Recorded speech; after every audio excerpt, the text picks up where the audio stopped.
E aí pessoal, beleza? Meu nome é Lucas Gabriel e nesse vídeo eu vou te contar, ou tentar contar, um pouco sobre a história de Dark Souls.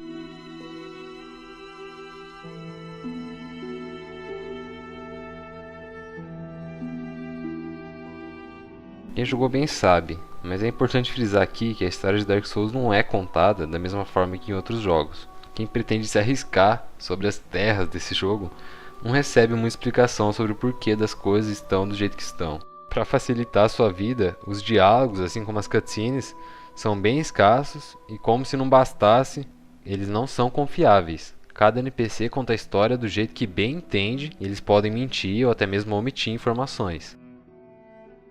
É por isso que, se você quiser saber um pouco mais sobre a história do jogo, vai ter que bancar o arqueólogo por aí, cara. Não tem jeito, vai ter que ir atrás de pistas, informações escondidas no cenário e em itens, e discutir com os amigos, com a comunidade, o que cada coisinha significa. Inclusive, eu queria deixar claro que boa parte desse vídeo foi construído desse jeito.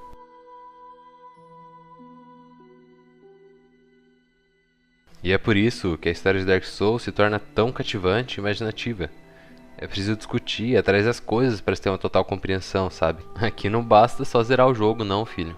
E era exatamente isso que Hidetaka Miyazaki, o criador do jogo, queria. Que o enredo de Dark Souls não fosse entregado de bandeja para quem joga, mas que exigisse um genuíno esforço por parte do jogador. E isso tem muito a ver com a infância do Miyazaki. Na sua infância ele tentava ler livros em inglês, mas por ser muito novo ele não entendia muitas coisas e cobria essas lacunas com partes que ele criava na sua própria imaginação. E com o tempo ele passou a descobrir que esse tipo de narrativa é muito mais cativante e imersiva do que as tradicionais que a gente tem por aí, em que um narrador onisciente que sabe de tudo entrega as informações para nós. E é basicamente assim que o nosso cérebro funciona, caras. Quando nos tornamos ativos em alguma coisa, seja no trabalho, nos estudos ou até mesmo jogando, a gente passa a se reconhecer naquilo que estamos fazendo. E as coisas passam a fazer muito mais sentido pra gente. Dito isso, é importante dizer também que a história que eu vou contar aqui é a minha visão dos fatos, tá? E ela foi baseada em pesquisa na internet, discussão com alguns amigos e principalmente a minha experiência durante o jogo. Por isso, se você jogou Dark Souls e discorda de mim em algum ponto, e tem boas evidências para sustentar esse ponto, fique à vontade aí e compartilhe seu conhecimento nos comentários, tá? Outro detalhe importante é que essa é uma lore baseada apenas no Dark Souls 1. Eu ainda não joguei o Dark Souls 3, mas sei que lá tem muitas explicações para as questões que ficaram abertas durante o primeiro jogo. Só que nesse vídeo eu vou focar apenas nos fatos do primeiro jogo. E quem sabe, quando eu jogar Dark Souls 3, eu faço um vídeo de lore juntando todas as pontas dos dois jogos. Até porque uma história complementa a outra, né? Para facilitar o entendimento da história, esse vídeo vai contar apenas a visão geral de toda a trama. E nos próximos vídeos, aí sim, eu entrarei em detalhes sobre a história de personagens e localizações encontradas durante a sua jornada. Isso porque, durante o seu caminho, o tal do morto-vivo escolhido encontra lugares e personagens ricos em enredo. Só que eles não têm muita relação com a trama principal, mas com certeza valem a pena de serem citados. Então, vamos para a história.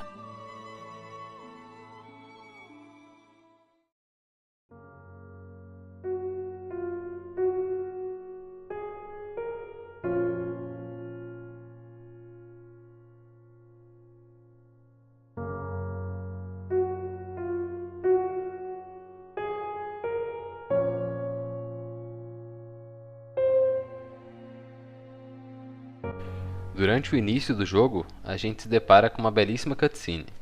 E é ali que a gente tem uma pequena luz do que está acontecendo. E antes de tudo, é importante saber que em Dark Souls existem dois mundos, o mundo de cima e o mundo de baixo. No mundo de baixo habitavam gigantes humanoides, onde a primeira chama apareceu. E os dragões habitavam no mundo de cima, que antes do aparecimento da primeira chama, era um mundo bem estático, sem forma e aparentemente sem muita graça também, né? Nessa cutscene é introduzido também os 4 Lords, e mostra como esses Lords derrotaram os dragões, tomaram o mundo de cima e iniciaram a Era do Fogo. Só para ficar claro, quem achou a primeira chama foram alguns desses gigantes humanoides, tá?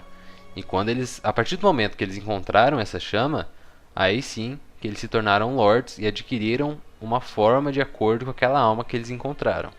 Esses lords são Gwyn, que pegou a alma da luz solar, Nito, que pegou a alma da morte, Izalith, que pegou a alma do fogo, e Pygmy, o furtivo, que aparentemente pegou a primeira humanidade ali. E quando eles conquistaram esse poder, os lords decidiram que era hora de morar em um lugar melhor, hora de morar no mundo de cima, onde os dragões habitavam. E é claro que dragão nenhum ia entregar a terra deles de graça, né? O que a cutscene deixa bem claro é que eles ganharam a guerra e, ao ganhar essa guerra, construíram uma próspera e rica terra chamada de Lordran, onde se passa o jogo. Uma das cidades dessa terra se chamava Anor Londo, e por sua beleza e por seu poderio, ela foi se tornando lendária ao passar dos anos. Anor Londo se tornou tão poderosa que ao passar do tempo acabou se tornando capital de Lordran. E quem fundou essa cidade foi o mais poderoso de todos os lords. Você sabe de quem eu estou falando, né? Do Lord Gwyn. E aí deve ficar fácil de imaginar, né? Gwyn obteve um grande poder com isso. Mas não foi só poder militar. Anor Londo era poderosa também politicamente e economicamente. Era reconhecida em toda Lordran como a maior cidade da Terra. Nessa cutscene também é citada a maldição dos mortos-vivos e que essa tal Era do Fogo está acabando. Entendendo essa introdução, é possível perceber claramente que o mundo de Dark Souls é um mundo de ciclos. E nesse mundo, reinos vêm e vão, pessoas nascem e morrem, e eras, antes tão gloriosas, entram em decadência. E esse é o ciclo natural das coisas, velho. Da mesma forma que o nosso universo tende ao caos, o universo de Dark Souls tende à escuridão. É só você prestar atenção. Tudo em nosso mundo tende a ficar desorganizado. Se você deixar o seu quarto sem arrumar, cara, ele fica bagunçado rapidinho. Um copo de vidro quebra com a maior facilidade, mas para fazer um novo é preciso de muita energia e trabalho. E é assim que as coisas funcionam. Para manter a desordem longe, é sempre requisitado energia para ir contra essa lógica natural. E a desordem, no mundo de Dark Souls, é representada pela escuridão. Mas e aí, o que eu quero mostrar com tudo isso? Eu quero mostrar que o mundo de Dark Souls também é assim. O fogo vem, mas logo tende a desaparecer e dá lugar à escuridão. Se você quiser que a escuridão fique longe e que a Era da Luz continue, você me desculpa, cara, mas vai ser necessário sacrifícios para isso. Mas guarda isso na mente que a gente vai retomar esse ponto lá na frente. Na época em que ocorre a transição entre esses ciclos, entre a Era do Fogo e a Era da Escuridão, o próprio tempo se altera e se renova. E é por isso que o Soler diz que o tempo em Dark Souls é confuso.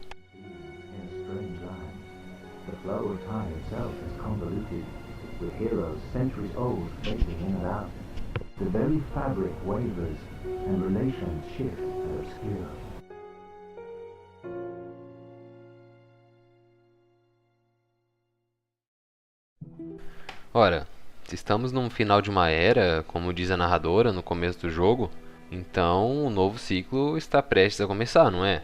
Então é claro que o tempo também começa a se adaptar a esse novo ciclo. E existe toda uma força natural que comanda essa lógica de ciclos em Dark Souls, tá?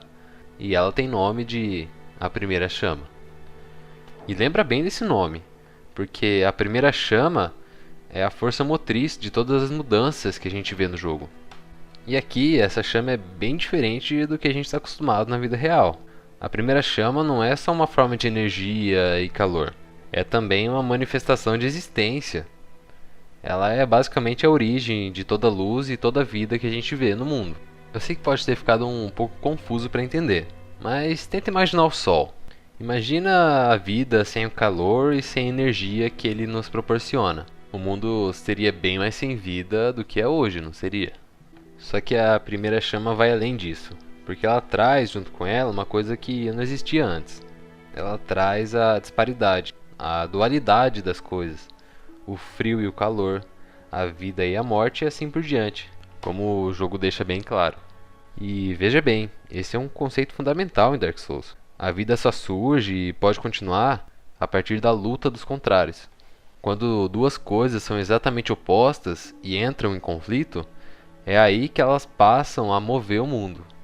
E essa crença não é exclusiva de Dark Souls não. Heráclito, na Grécia Antiga, já defendia essa ideia. Só que eu falei que o mundo de Dark Souls é um mundo de ciclos, não falei? Então, com o tempo, essa chama começa a enfraquecer e, é claro, é a ordem natural das coisas. Só que com ela também enfraquecem as disparidades. A distância entre os opostos começam a diminuir. E o que isso quer dizer? Quer dizer que a vida cada vez mais se aproxima da morte, que o calor é cada vez mais indistinguível do frio. E é claro, a luz fica cada vez mais próxima das trevas. Você entendeu? As coisas que antes eram opostas começam a se misturar umas com as outras. E essa é uma ideia fundamental para explicar tudo o que a gente vê acontecendo no jogo.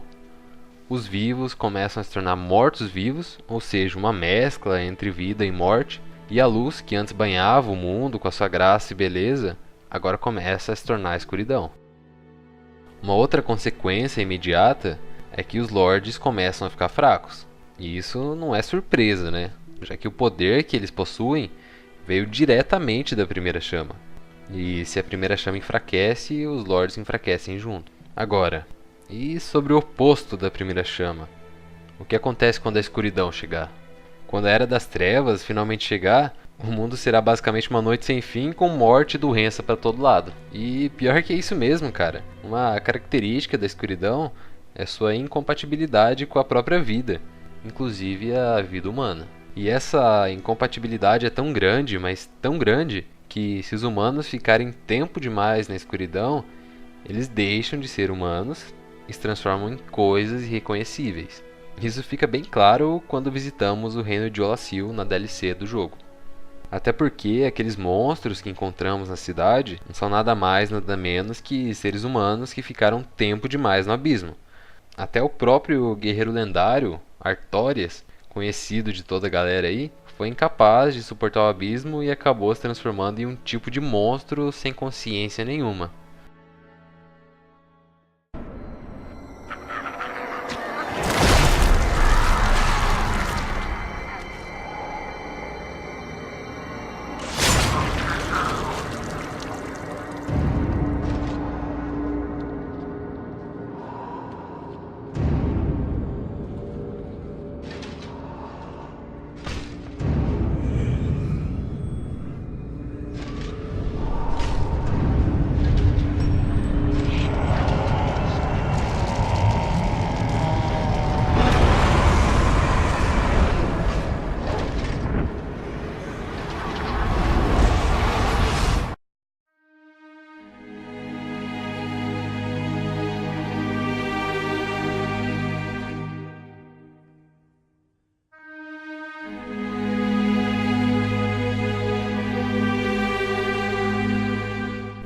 Mas enfim, a tragédia de Olassil será tratada nos próximos vídeos, beleza? O que vocês precisam saber, por enquanto, é que Olassil era um reino de humanos que foi tentado à escuridão pela serpente primordial Kif. Serpente essa que parece a todo custo trazer a escuridão de volta ao mundo. Só que os lords tinham consciência disso. Eles sabiam muito bem dos perigos da escuridão e queriam a todo custo evitar que a Era das Trevas chegasse, acabando assim com a festa deles, né? Mas não tem jeito, a hora chega e com o tempo os lords perceberam que seu poder estava diminuindo e que a luz do mundo estava se enfraquecendo e que a escuridão estava se fortalecendo. E para eles isso ficou mais claro ainda depois do que aconteceu com Olassil, que foi totalmente consumida pela escuridão. Mas eu falei que a vinda da escuridão era um ciclo natural, não era? E também falei que para burlar a natureza e fazer a primeira chama queimar por mais tempo, eram necessários sacrifícios, não falei? Então, a única forma de fazer isso é usar uma chama tão poderosa como a primeira chama para servir de combustível para que ela continue queimando. E vocês têm algum palpite de qual seria um bom combustível para queimar a primeira chama? Rapaz, se não é a alma do Lorde que foi justamente retirada da chama primordial, eu não sei o que é. E aqui vale uma observação. Ao que tudo indica, todos os lords, seres humanos e todas as formas de vida que encontramos no mundo de Dark Souls já existiam antes da primeira chama aparecer. Como eu falei, eles eram chamados de gigantes. Só que eles não eram exatamente o que você vê hoje. Como eu disse, a escuridão do abismo pode transformar a vida. Só que a primeira chama também pode. Você pode estar pensando, peraí, tô confuso. Calma que eu explico. Se a escuridão transforma a vida, que teoricamente é algo bom, para algo maligno, digamos assim, a primeira chama, que é o oposto, transformaria a vida em algo benigno, certo? Então, foi justamente isso que aconteceu. Quando esses seres humanoides entraram em contato com a primeira chama, o fragmento de alma que cada um conquistou transformou eles de acordo com a característica daquela alma. Nito achou a chama de Lorde, que lhe concedeu o poder sobre a morte, e assim ele se tornou o rei dos mortos e adquiriu aquele formato putrefato que ele tem. Gwyn absorveu a alma da luz do sol, e assim adquiriu a forma de rei e governou por toda Lordran, e assim por diante. Mas enfim, o que importa aqui é que se os lords realmente queriam que a luz continuasse, era preciso que um deles se sacrificasse e servisse de combustível para a primeira chama continuar queimando por mais tempo. Lembrando que isso nem permanente era. Se sacrificar e ficar queimando por uma era é só um remendo ali, cara. Só uma medida provisória para adiar a chegada da escuridão. Só que é claro que nenhum lorde ia querer servir de sacrifício para os outros governarem. É ou não é? Você imagina os caras que até agora mandavam no mundo todo tendo que servir de carvão para o resto do mundo? Até parece, né? Foi então que começaram os experimentos. As tentativas de fazer o fogo continuar sem ter que sacrificar ninguém. E velho, uma coisa eu já posso te adiantar. Tudo nessa vida tem um preço. E o preço por tentar fraudar a natureza aqui foi bem caro. Uma dessas tentativas, e a mais catastrófica de todas, foi quando a bruxa de Izalith, uma das 4 lordes que achou uma alma poderosa na primeira chama, essa que aparentemente é a alma do fogo, a alma da vida, não sei se existe uma distinção clara de que alma é essa, já que a vida surge do fogo e o fogo dá forma às almas, que dá forma à vida. O que importa aqui é que Izalith e suas filhas tinham poder sobre o fogo, e que elas tentaram, usando uma alma especial e suas habilidades com o fogo, recriar a primeira chama. O problema é que esse experimento deu horrivelmente errado. Em vez de recriar a primeira chama, as bruxas criaram uma espécie de chama distorcida. Elas criaram a chama do caos.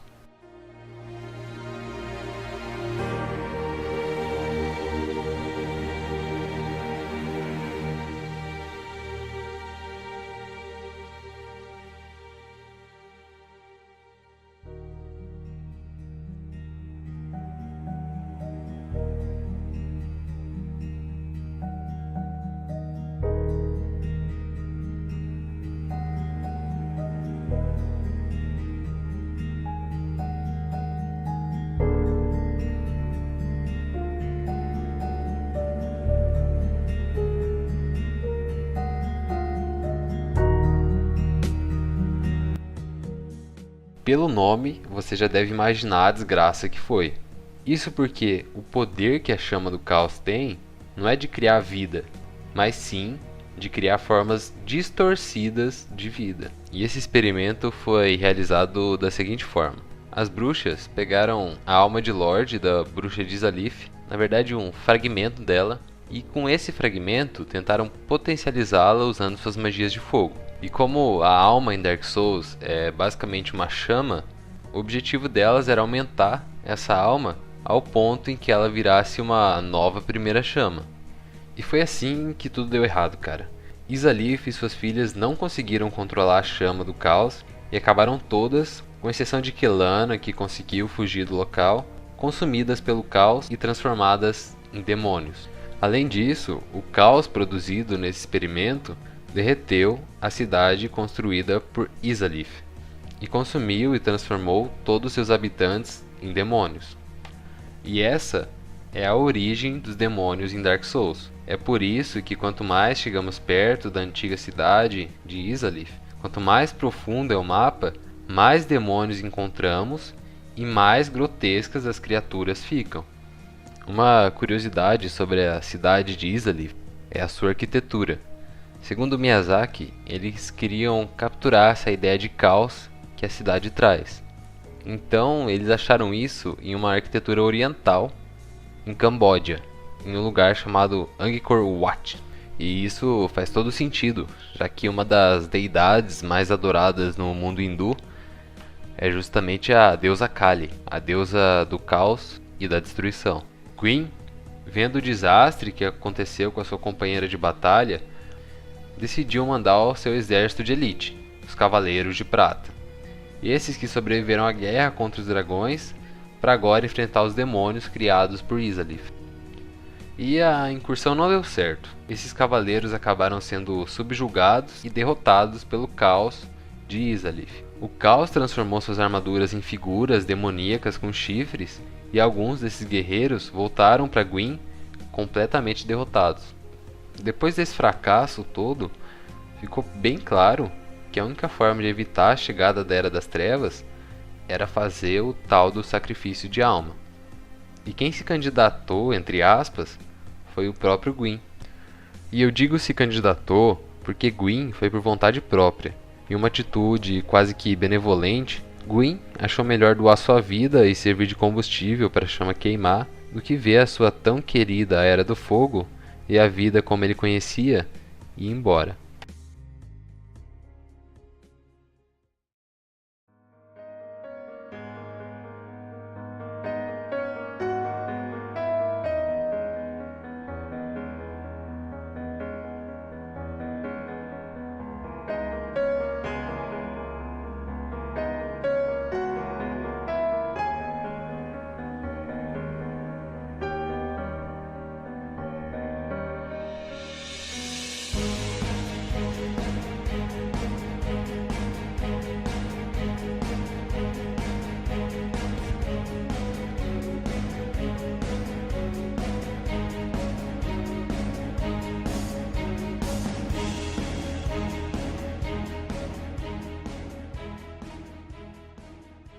Gwyn partiu então para a Fornalha da Primeira Chama, lugar onde ele cumpriria o seu objetivo e se sacrificaria para fazer a chama queimar por mais tempo, afastando assim a escuridão do mundo.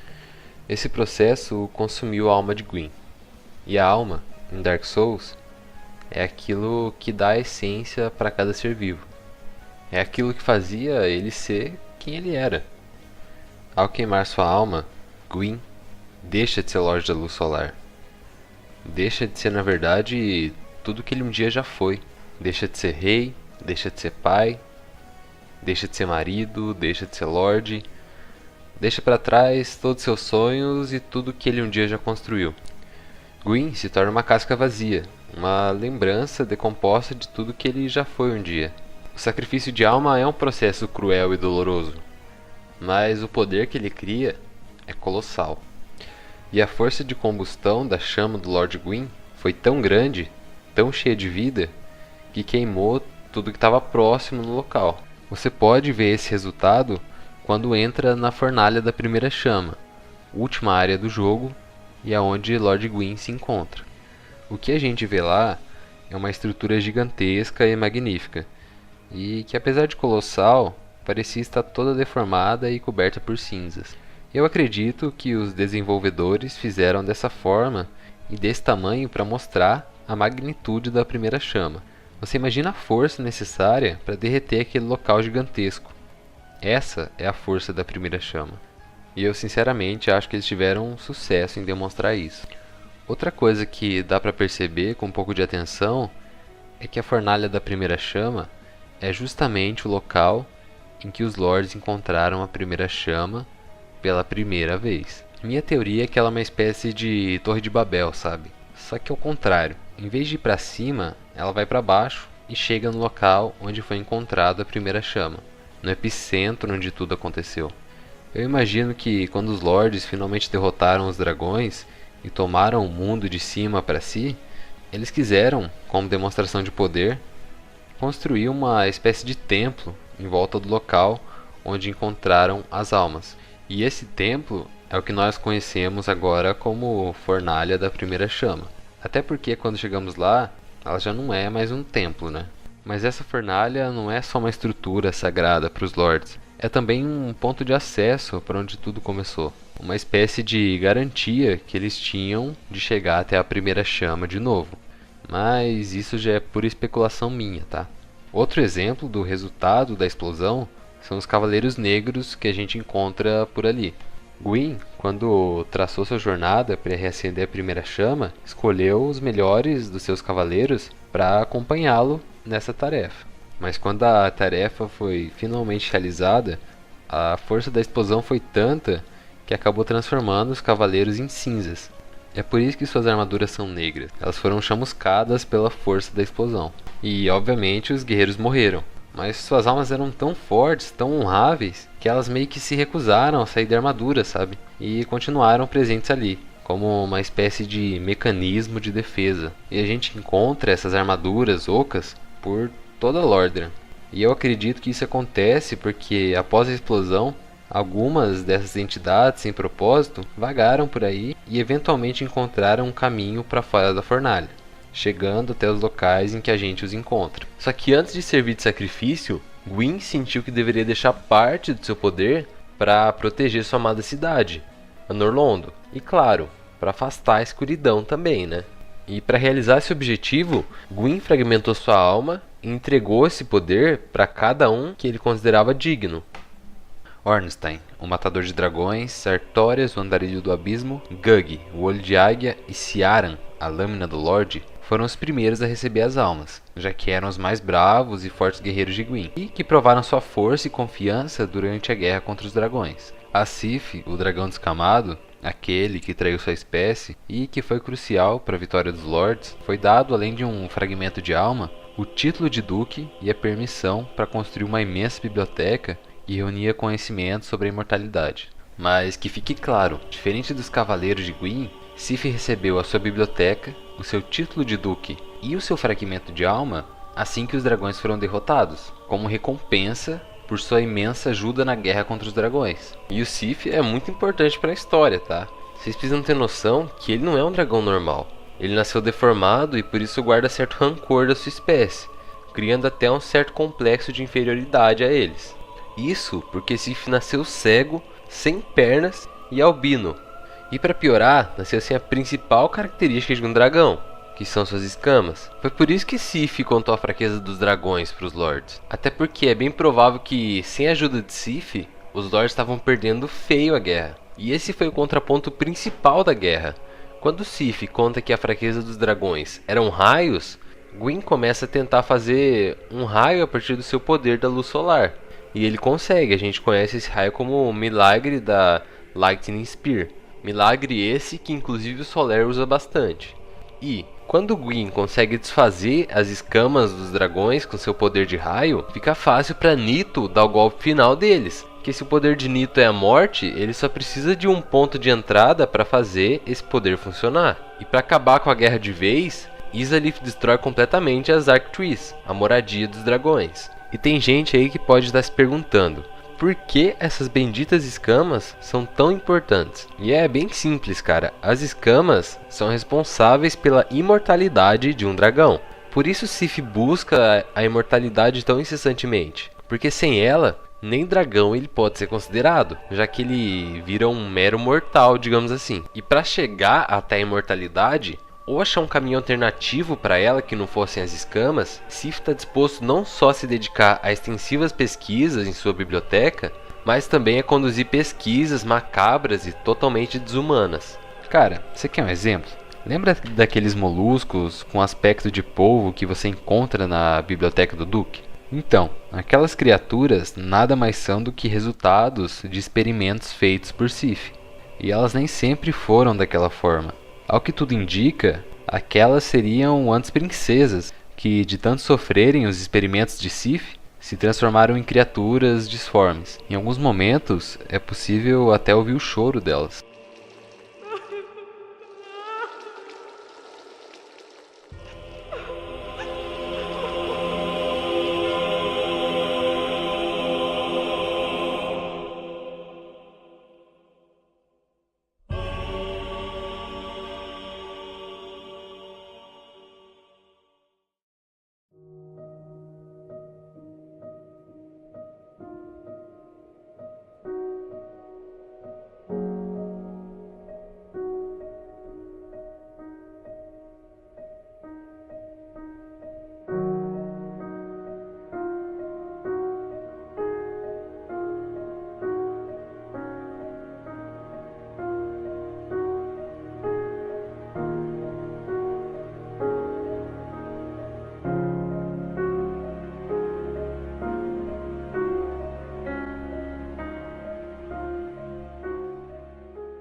é só isso, elas facilmente dropam humanidade, uma evidência clara de que aqueles monstros já foram humanos, ou que as donzelas capturadas ainda vivem ali de alguma forma, vendo e sentindo o mundo ao seu redor, sem poder fazer nada a respeito. E cara, quem é que garante que quando a gente mata elas, elas não sentem nenhum tipo de dor e desespero?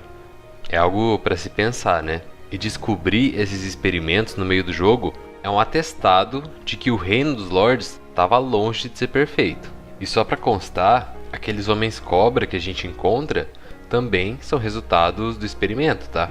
Assim como os padres e os golems que a gente encontra durante o jogo. E nesse ponto do jogo, fica claro uma coisa que eu já desconfiava, que existe um outro lado da história, um lado sombrio e obscuro de Anor Londo. Até porque Gwyn financiava os experimentos de Sif, né? E não fiquem aí pensando que ninguém percebia isso. Tinha muita gente que sabia dessa maldade camuflada e que planejava mudar as coisas. Mas enfim, Sif conseguiu sua imortalidade, a partir de um poderoso cristal que eles encontraram nos pertences dos dragões. Só que isso custou bem caro. Custou a sanidade, a vida e a dignidade de muitas pessoas. Até porque a gente encontra um monte desses resultados de experimento durante a nossa jogatina. Mas os detalhes das criações e experimentos de Sif serão aprofundados nos próximos vídeos, tá?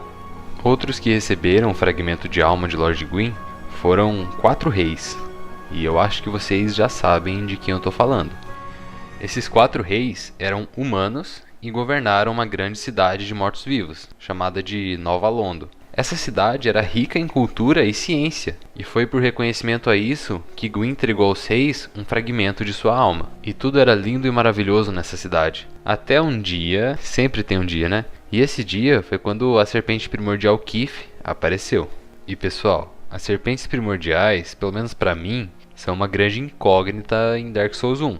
Ao que tudo indica, elas existiam antes da Era dos Lords e por serem desengonçadas e fracas demais para tentar uma batalha, decidiram se submeter aos Lords e servir para que o ciclo natural continue. Até porque, se você parar para pensar, as serpentes primordiais são uma espécie de dragão que não deu certo, né? E mesmo que a existência desses seres não seja muito clara, o objetivo de Keef era bem óbvio. Ele queria guiar a humanidade de volta à escuridão e fazer com que os humanos reinassem nessa escuridão de forma soberana. E eu não sei o porquê, mas era isso que ele queria. Mas nós sabemos que isso não dá certo. Nós já vimos o desastre que aconteceu em Olassil, mas Keef parece ignorar esse fato. Se Frampt, aquela serpente primordial que encontramos no Santuário do Elo do Fogo, queria achar um Lorde da Luz para suceder o Gwyn, Keef é o contrário, ele queria achar um Lorde das Trevas para guiar a humanidade e substituir a Era dos Lords. E nessa busca, Keef achou um alvo perfeito, que eram os Seis de Nova Londo. Ofereceu poder e soberania para eles e os apresentou a arte do Life Drain, ou arte do Suga-Vida. Só que eu vou falar Life Drain aqui mesmo, tá? E os convidou para desbravar e conhecer o abismo. Porque é aquela lógica. Os humanos não vieram da escuridão? Então na escuridão eles devem governar e o abismo deve ser a fonte de todo o poder da humanidade, não é? Pygmy, o primeiro humano, não foi também aquele que achou a primeira Dark Souls? Então, foi com esse discurso que Keef convenceu os 4 reis. E os 6 de Nova Londo, humanos do jeito que eram, se sentiram encantados pelo poder do abismo e também empolgados com as novas possibilidades que eles poderiam ter. Juntaram um exército formado por seus melhores cavaleiros e marcharam rumo ao abismo. Chegando lá, eles realmente conseguiram o poder que queriam, só que a um grande custo. Perderam sua humanidade, aparentemente sua sanidade, e se transformaram em bestas distorcidas.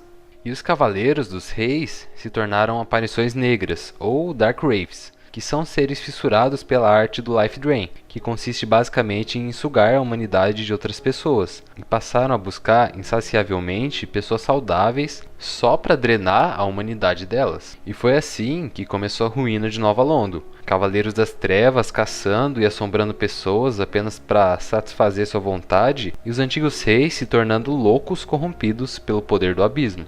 E uma coisa que ficou bem clara até agora é que o abismo não faz muito bem para a cabeça, né?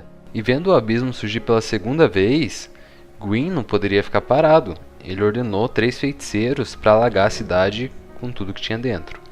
Claro, pessoas inocentes morreram no meio disso, mas pelo menos para Gwyn, o importante era que o avanço do abismo fosse interrompido. E é até compreensível o desespero de Lord Gwyn. Ele já tinha presenciado o desastre de Olacil e até então perdeu muita coisa pro abismo, inclusive sua força, que era cada vez mais fraca. E um desses feiticeiros, responsável pelo alagamento, a gente encontra em cima de um telhado nas ruínas de Nova Londo. Ele diz proteger a cidade e aguardar pelo morto-vivo escolhido, aquele que seria capaz de derrotar os reis de Nova Londo e purificar aquela cidade, digamos assim.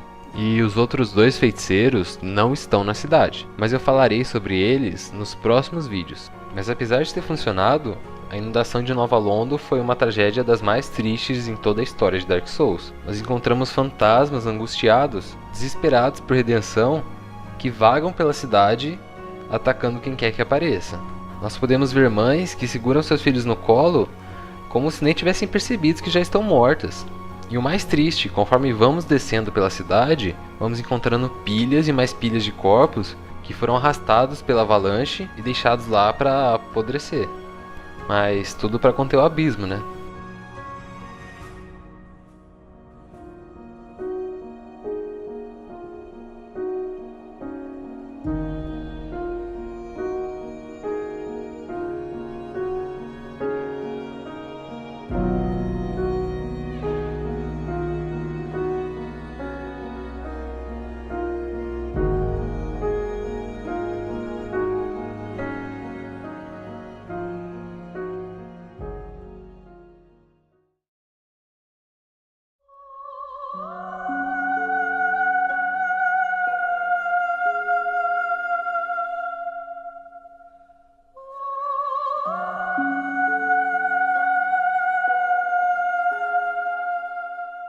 Gwyn teve 3 filhos. O primeiro é desconhecido. Nós não sabemos o seu nome e, ao que tudo indica, todos os registros de sua existência foram apagados da história do reino. Cara, eu não sei o que esse moleque fez, mas foi alguma coisa muito pesada. O segundo filho de Gwyn, na verdade, foi uma filha. Foi Gwynevere. Gwynevere era a queridinha de Gwyn, se tornou princesa do reino e símbolo de fertilidade e abundância. Só que depois com o que aconteceu em Nova Londo, e percebendo a crescente escuridão no mundo, Gwynevere, que não era besta nem nada, abandonou o reino de Anor Londo e foi viver com seu amado Flann, ou Flan, chame como quiser, que era o deus da chama. O curioso é que esse fato fica bem explícito quando entramos na Covenante da Princesa, recebendo o seu anel. E isso não é lá muito comum em Dark Souls. E aqui de novo me vem na cabeça o desespero que Gwyn sentiu em seus momentos finais. Se você pensar bem, ele perdeu tudo. Perdeu sua filha, que era princesa do reino. Muito provavelmente perdeu credibilidade no reino de Anor Londo por suas atitudes em Nova Londo. Perdeu também o seu cavaleiro mais emblemático, o Artorias. E dessa forma só restou para ele sacrificar sua alma, que por sinal já era bem fraca na época, só para ter mais um pouco de esperança. Mas voltando para os seus filhos. O terceiro filho de Gwyn foi Gwyndolin, que apesar de ter nascido homem, foi criado como uma garota, devido à sua forte afinidade com as magias da lua. Estilo de magia que era considerado coisa de menina, no reino de Anor Londo. Esse terceiro filho, Gwyndolin, foi o último dos deuses que continuou em Anor Londo. Ele também parece ser o mais preocupado com o avanço da escuridão e é claramente o filho mais fiel de Gwyn. E eu imagino que depois que Gwyn foi até a primeira chama para se sacrificar, Gwyndolin deve ter ficado desesperado. E assim, ele construiu um túmulo em homenagem ao seu pai e protege esse túmulo com todas as suas forças, até hoje, quando a gente chega na cidade. Tanto é que se você tentar invadir esse local, não tem conversa não. Ele já te considera como inimigo e te ataca.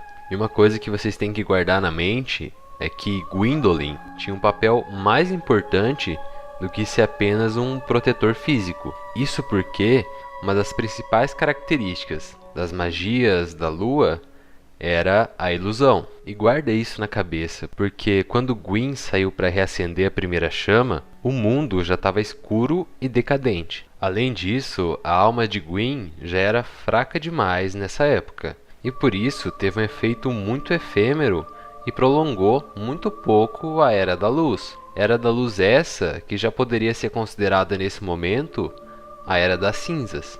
E é claro que a Norlondo, mesmo sendo tão poderosa, não poderia escapar da escuridão. As leis da natureza, seja em Dark Souls ou no mundo real, sempre vão funcionar para todos, não importa a sua classe social. Só que para Gwyndolin, esse fato era inaceitável. Para ele, era difícil ver uma Norlondo se tornar decadente e vazia, depois de tantos anos de glória. E dessa forma, Gwyndolin decide usar suas habilidades mágicas para criar uma série de ilusões que faziam parecer que a Norlondo era imune ao progresso da escuridão. Quando você chega em Norlondo, o sol brilha forte, os guerreiros protegem a cidade de forma inabalável, como se nada tivesse acontecido. E até mesmo a princesa Guinevere continua sua vida de luxo e tranquilidade. Só que é tudo uma mentira, uma ilusão feita por Gwyndolin para manter as aparências do reinado. A verdade é que quando você chega ali, Guinevere já tinha fugido com seu marido há muito tempo. Tanto é que se você atacar ela, ela desaparece. O reino de Norlondo se torna escuro e até os inimigos que estavam ali antes somem.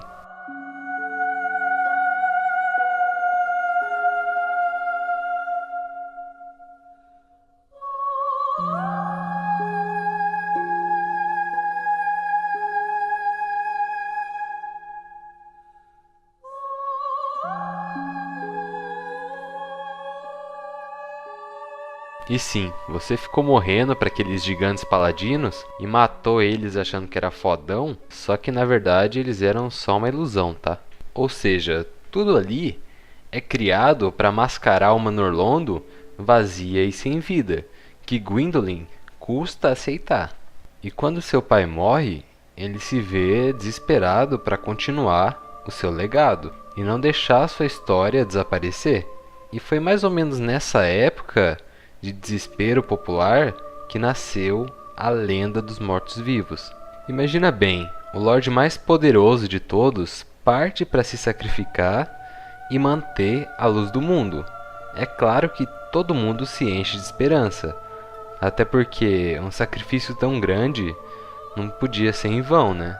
Só que vocês sabem, quando Gwyn se sacrifica, o impacto que sua alma gera na luz do mundo é quase irrelevante. Imagina só o desespero que não surge nas pessoas. É nesse tipo de momento que surge a fé no inacreditável, porque esse tipo de desalento cria um terreno fértil para o surgimento de uma lenda.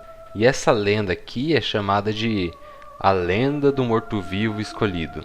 Uma lenda que diz que algum dia um morto-vivo será proclamado pelo destino para tocar os 2 sinos do despertar, adquirir a urna do Lorde, derrotar os Lordes e, por fim, o próprio Gwyn, sucedendo assim o seu trono e trazendo a luz de volta ao mundo.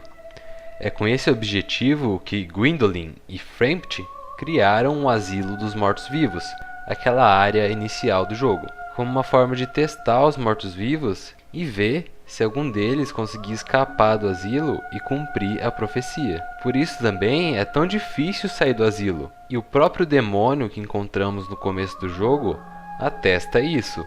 Ele foi colocado ali como uma peneira para selecionar apenas os melhores mortos-vivos, dignos de fazer sua peregrinação para Lordran.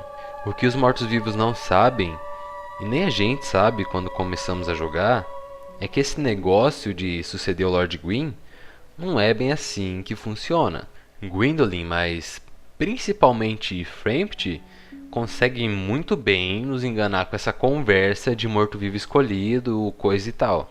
Porque o verdadeiro prêmio por cumprir a profecia não é reinar soberano sobre Lordran, mas sim ter a morte definitiva. Mas sim seu sacrifício em prol da primeira chama.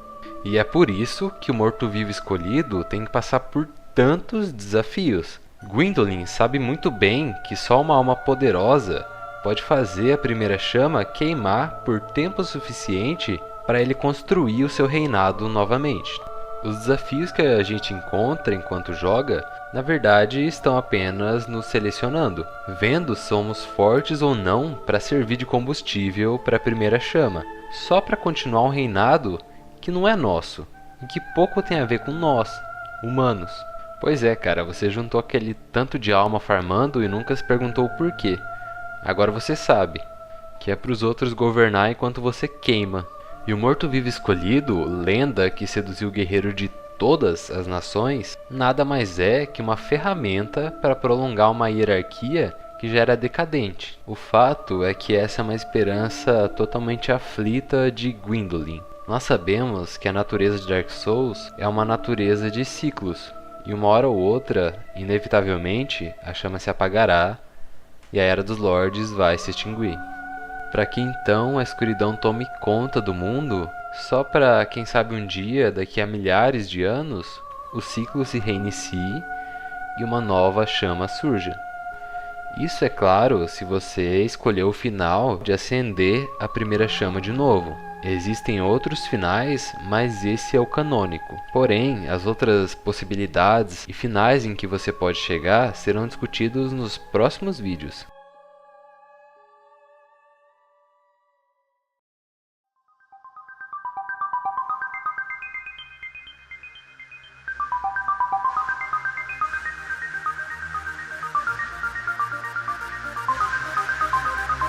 É isso então, pessoal, essa parte vai terminando por aqui.